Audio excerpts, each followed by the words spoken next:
Walang maglalakas loob, maglalakad-lakad dito kung hindi safe.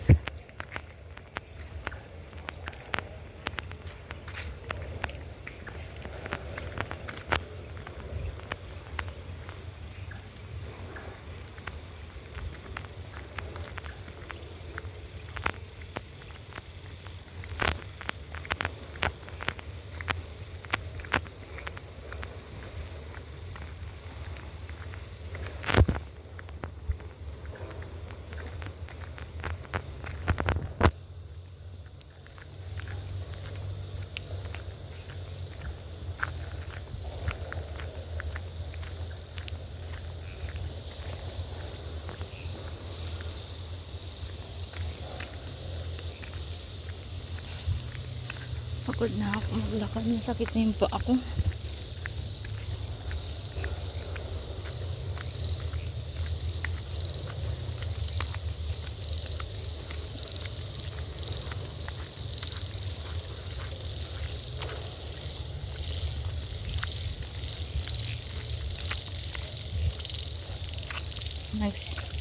Naririnig nyo yung ingay ng mga palaka.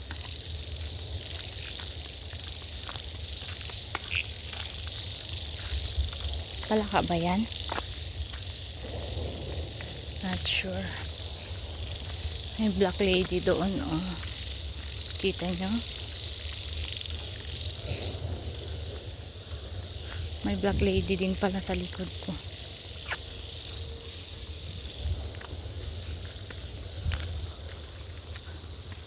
Yung puno may bulaklak, hindi na nga lang kita yung bulaklak kasi madilim na.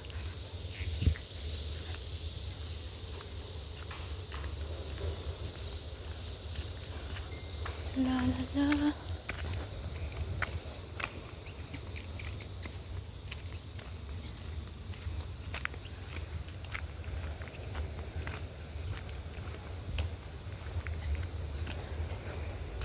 Siya pala yung babae kanina na pinauna ko. Yes, dito ko siya naabutan. Nakatayo siya doon. Or baka may date. Sana all.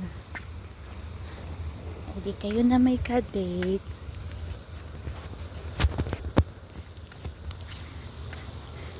Building doon, oh. Dito ka lang makakakita na nasa sukal na gubat ka pero natatanaw mo yung mga building, oh. Pero pag dito mo iside yung camera ay masasabi mo talagang nasa gubat ka. Kasi wala ka talaga makikita ang bahay or kahit na ano. Pero pag dito, oh, 'di ba? Tas highway na yung diyan, oh. Sa Pilipinas naman kasi pag aayusin talaga nila yung yung bansa natin, tas may uupo talaga na mahal talaga yung bayan. Magiging maganda talaga yung Pilipinas, ah. Kasi wala ka nang hahanapin sa Pilipinas. Maraming puno ng mangga. Kahit ng kung ano-anong prutas, hindi naman kumpleto, pero marami tayong mga prutas, tapos lalo na yung mga palay natin. Kami wala naman kami, pero I mean yung mga iba malalawak yung mga palayan nila. Pero taghirap yung Pilipinas. Dito naman wala naman silang tanim ng kahit na ano, wala silang tinatanim dito. Pero tingnan nyo, ang yaman ng bansa nila. Kasi nga siguro dahil maliit lang yung bansa nila. Maliit na city lang.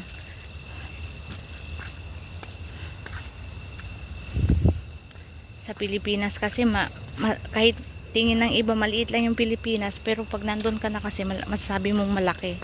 Kasi may Luzon, Visayas, tas Mindanao pa. Kaya dapat i-separate na talaga yung Mindanao doon sa Luzon. Para baka sakaling yumaman yung Mindanao, char.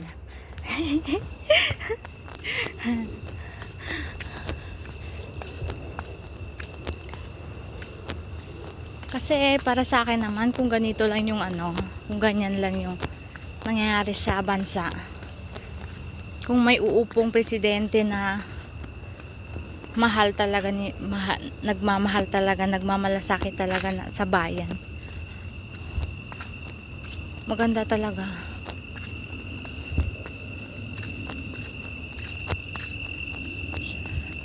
Gusto ko nga i-separate na lang yung Mindanao. Dito na ako. Dito ako dumaan kanina. Papunta sa gubat. Ngayon dito na naman ako dadaan paalis. Ang ganda. Diba? Ang ganda ng ano. May mga flies pa na nahahagip.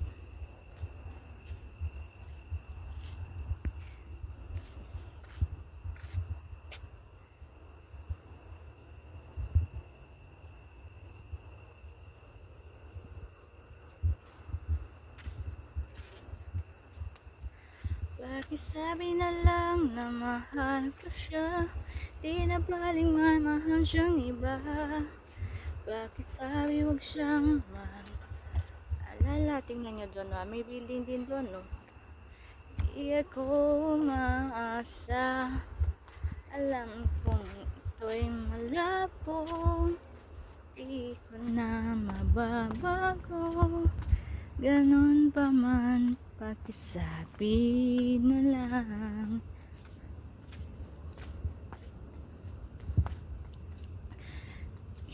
Kakanta na lang ako para mawala yung pagod ko. Medyo malayo-layo pa ang iikutan ko bago ako makarating sa bahay. Maniniwala ka ba kung malaman mo ikaw yatang tinatangi ng puso kong ito? Tapos ano ba yung kasunod doon? Naginip kitang lagi kahit na nga gising ako. Mahal kita, palagay ko. Iniwala ka ba kung malaman mo ikaw yatang tinatangi ng puso kong ito? Iisipin mo nga kaya. Kakaya naman kumanta tao.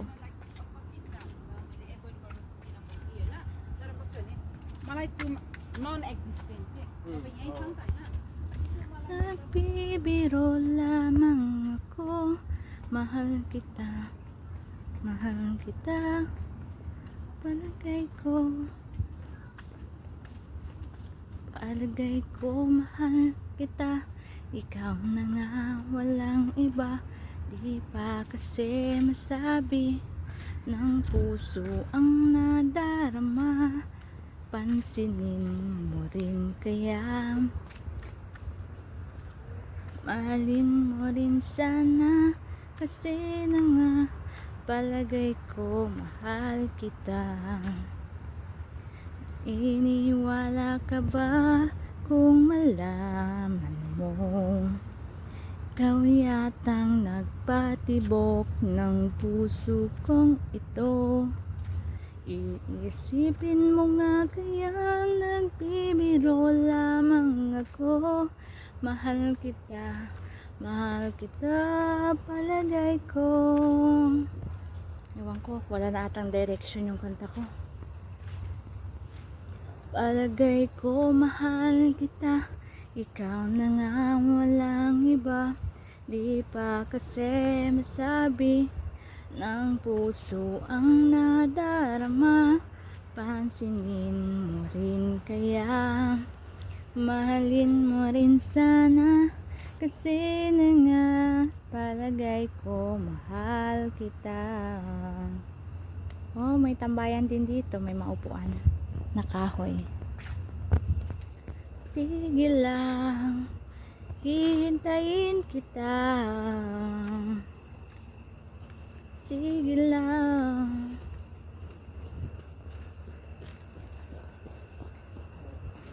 Sa tingin ko'y malapit na. Kung magmamahal ka na, maaalala mo ako, maaalala mo ako. Palagay ko mahal kita, ikaw na nga walang iba. Di ba kasi masabi ng puso ang nadarama? Pansinin mo rin kaya, mahalin mo rin sana, kasi na nga palagay ko mahal kita.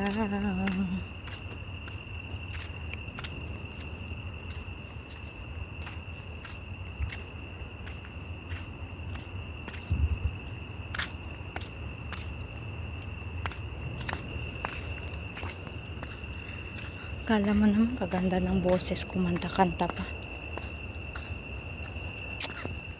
At least kumanta. Video ko naman to eh. Bakit pa? I-mute nyo. Bagay, bakit ninyo i-mute? Wala namang manonood.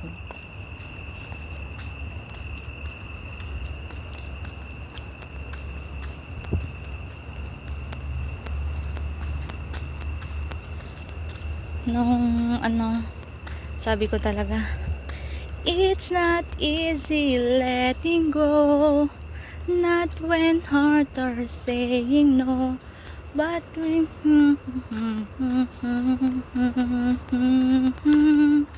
sabi ko talagang ganon.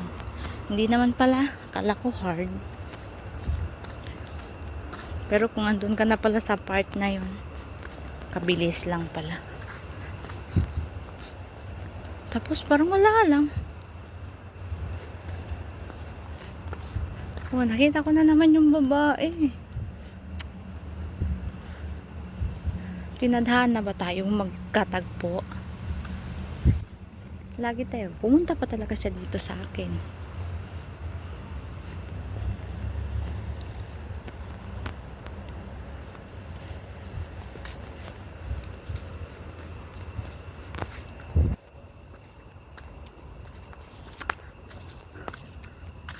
Sa Pilipinas, hindi tayo pwedeng magpatayo ng ganitong building. Kasi laging may lindol doon, may baha, may landslide. Sayang yung effort pag magpapatayo ng mga ganitong building.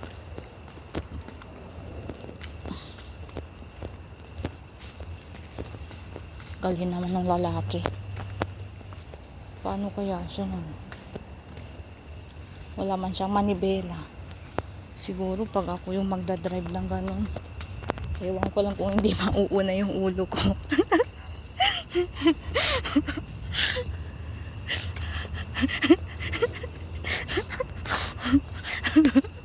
Ay nako.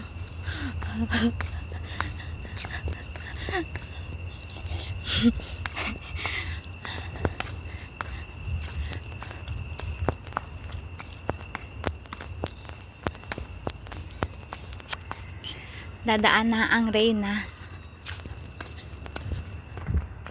Nakita niyo yung star na yun, oh. Satellite naman nata yun, di star. Uwi na ako. Mag-isang oras na din ako naglalakad. Pero siguro pwede pa akong pumunta ng rooftop.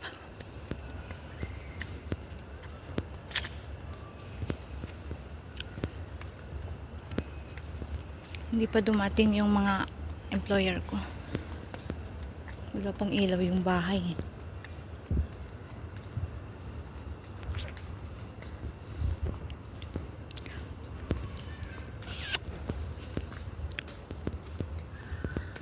Pupunta muna ako sa rooftop.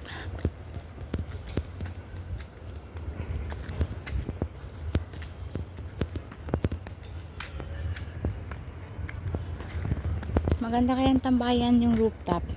Yung rooftop nila dito, maganda talagang tambayan.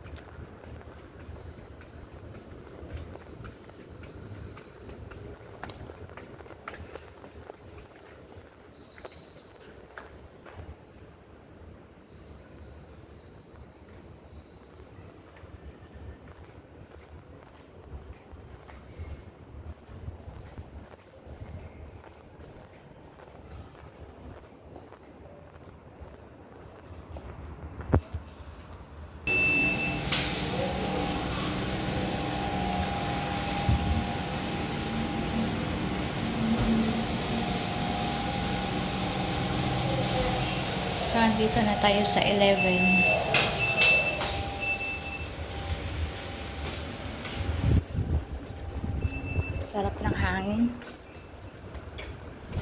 Parang hangin ng kapitbahay ko. Buti naman at walang tao ngayon. Kasi minsan pag pumupunta ako dito, may mga bata dito na nagtitiktok.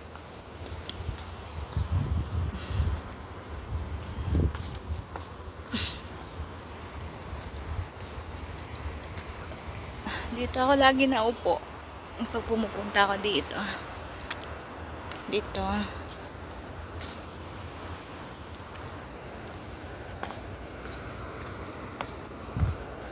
Ano naman to?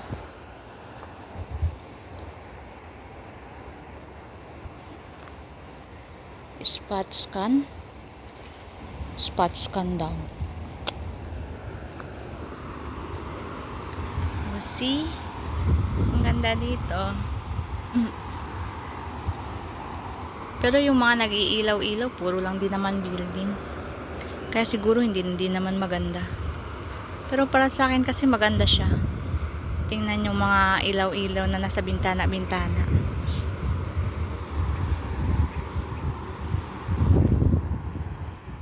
Kasi itong malapit dito sa akin, hindi naman siya maganda tingnan. Kasi maraming may ilaw dito sa kabila. Dito may ilaw, konti, wala. Ganun. Pero doon ganun din naman, may ilaw, wala. May ilaw, wala. Pero maganda siya tingnan. Kasi siguro malayuan siya.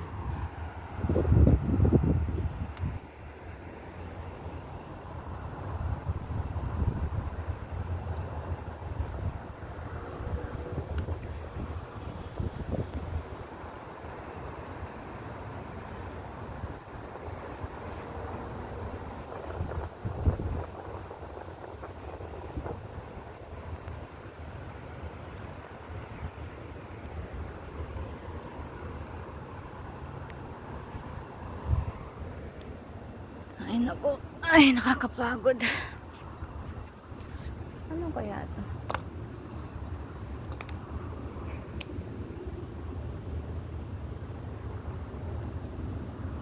Parang ito yung nakikita ko sa TikTok yung mga face scan daw.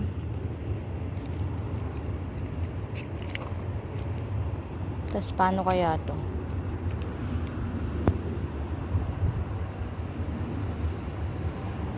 Tapos pag in-scan mo siguro yung mukha mo, ano yun, makiklear na. Mawawala na ba yung mga ano mo? Yung acne na yan. Tapos sayang naman to, ba't iniwan nila dito?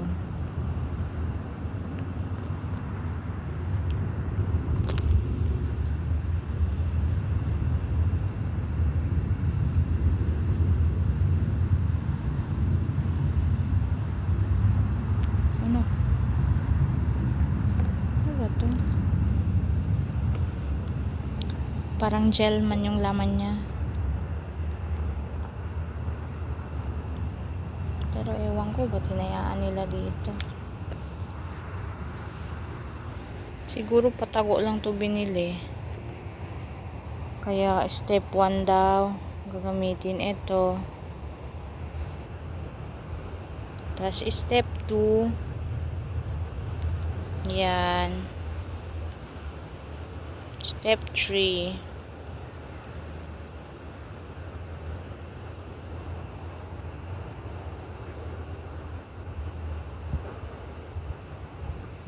uy, stand a chance to win. Uy, may chance ka daw manalo pag na-scan mo to.